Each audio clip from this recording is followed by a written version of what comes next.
Assalamualaikum warahmatullahi wabarakatuh. Perkenalkan, saya Yusuf Firmansyah dengan NPM 211224159 dari Prodi Teknik Sipil B.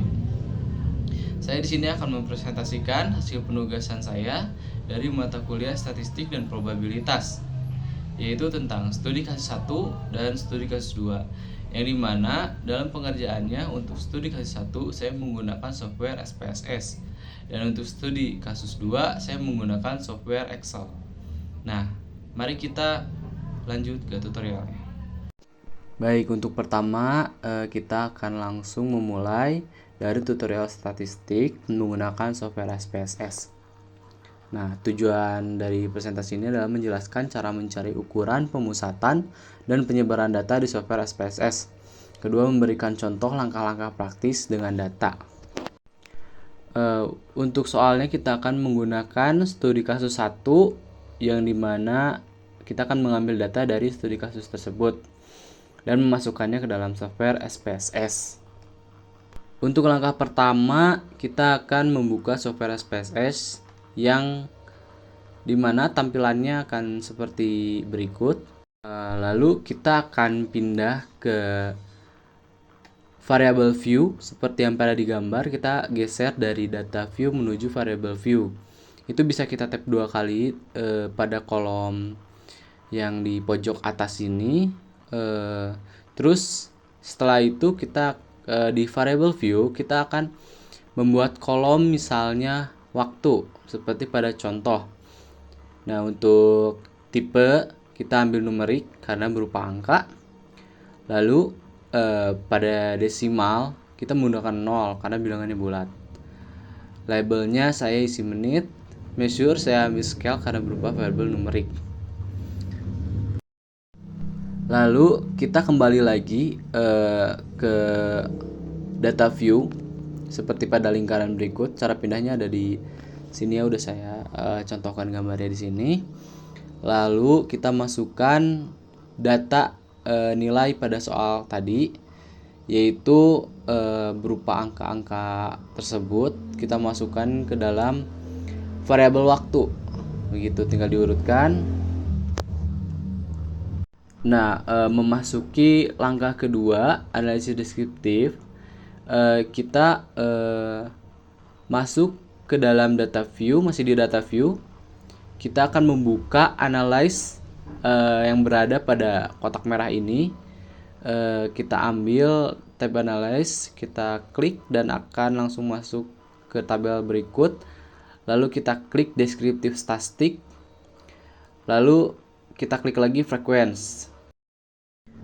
Nah, setelah kita klik frequencies akan muncul tabel berikut, yang dimana kita tinggal klik tombol atau tanda panah biru tersebut untuk memasukkannya ke variabel. Nah, setelah memasukkannya ke variabel, selanjutnya kita klik statistik yang ada pada tanda panah berikut yang saya kotak merah. Lalu kita pilih yang mana saja yang ingin kita ketahui, seperti quartiles, mean, median, mode, sum, standar deviasi, variance, range, minimum, maksimum, begitu. Nah, setelah kita memilih, kita langsung klik saja continue, maka akan langsung keluar hasil output SPSS-nya seperti berikut. Jadi untuk interpretasi hasilnya kita bisa mendapatkan di lingkaran kotak merah ini. Berdasarkan hasil analisis, nilai rata-rata adalah 32,70 menit dengan median dan modus dinilai yang sama, yaitu 33 menit, menunjukkan data cukup seimbang. Penyebaran data tergolong rendah, terlihat dari standar deviasi sebesar 2430 dan rentang nilai range sebesar 9, nilai variance sebesar 5905 juga mendukung bahwa data tidak menyebar terlalu jauh dari rata-rata secara keseluruhan. Data juga tergolong stabil dan konsisten. Baik, untuk selanjutnya kita akan memasuki tutorial statistik menggunakan software Excel, yang dimana kita akan mencari scatter plot, koefisien correlation percent, regresi linear Y, slope, dan intercept. Nah, untuk software Excel ini kita akan menggunakan studi kasus 2 yang dimana datanya mengenai hubungan jumlah semen dan kekuatan tekan beton. Yang pertama kita akan memunculkan scatter plot. Nah, klik tab insert, lalu klik chart, pilih scatter di bagian chart. Lalu akan muncul tabel kosong seperti berikut. Klik tab chart design, lalu klik quick layout, pilih yang tanda FX seperti yang saya kotaki. Nah, masih tetap di tab chart design, kita akan klik select data, lalu akan muncul tabel select data source seperti berikut. Setelah ada tabel berikut, kita akan klik add pada tabel berikut, lalu akan muncul tabel edit series. Masukkan data X dan Y. Nah, bagaimana cara kita menentukan X dan Y? X itu adalah variabel yang mempengaruhi atau menentukan variabel Y, sedangkan Y adalah variabel yang dipengaruhi oleh variabel X. Lalu, setelah memasukkan variabel X dan Y, kita akan melanjutkannya dengan cara kita klik OK. Lalu akan muncul scatter plot berikut, seperti pada gambar tersebut ya, yang sudah ada mulai tanda ada titik-titiknya tersebut. Nah, kita akan memunculkan garis panjangnya. Nah, memunculkan garis, lalu kita juga akan memunculkan persamaan regresi seperti pada gambar berikut. Untuk memunculkan garis dan juga persamaan regresi, kita hanya perlu mencentang pada yang sudah saya tandai menggunakan kotak merah. Nah, untuk scatter plot yang sudah dibuat itu akan seperti ini hasilnya.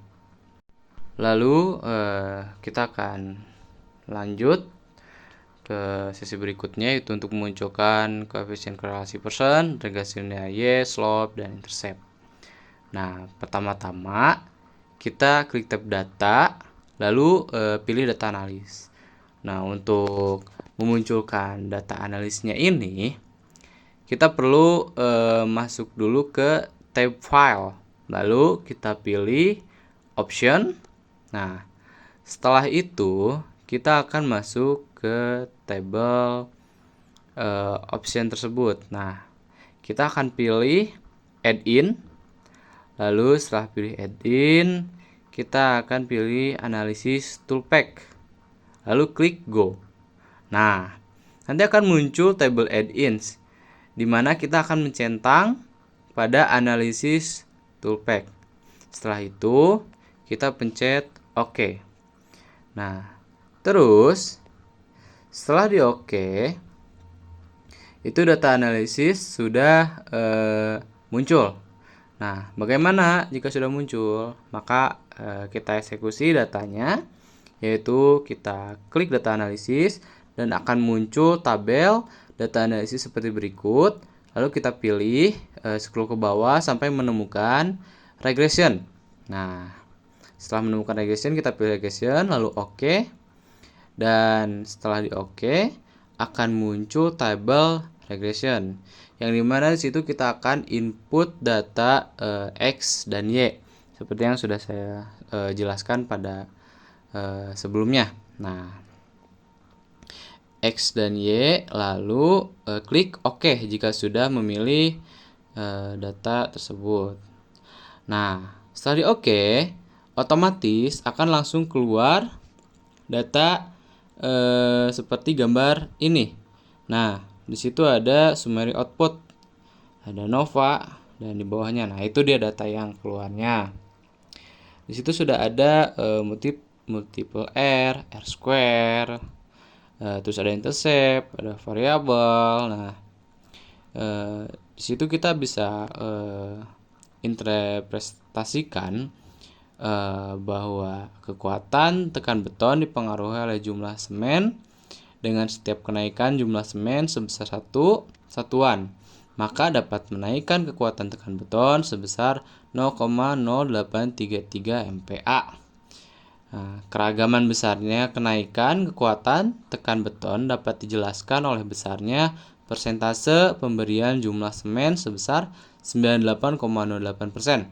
Sedangkan sisanya dijelaskan oleh faktor lain di luar model. Nah, untuk datanya itu sendiri itu sudah ada persamaan regresi di atas. Untuk data-data yang sudah ada gitu ya. Lalu koefisien korelasi, intercept, slope itu sudah ada semuanya, data-datanya di situ. Tinggal kita ambil saja gitu. Baik teman-teman, segitu untuk penjelasan tutorial statistik menggunakan software Excel. Terima kasih sudah menonton dan mendengarkan bagaimana tutorial yang saya sampaikan pada presentasi kali ini. Semoga bermanfaat dan sampai jumpa.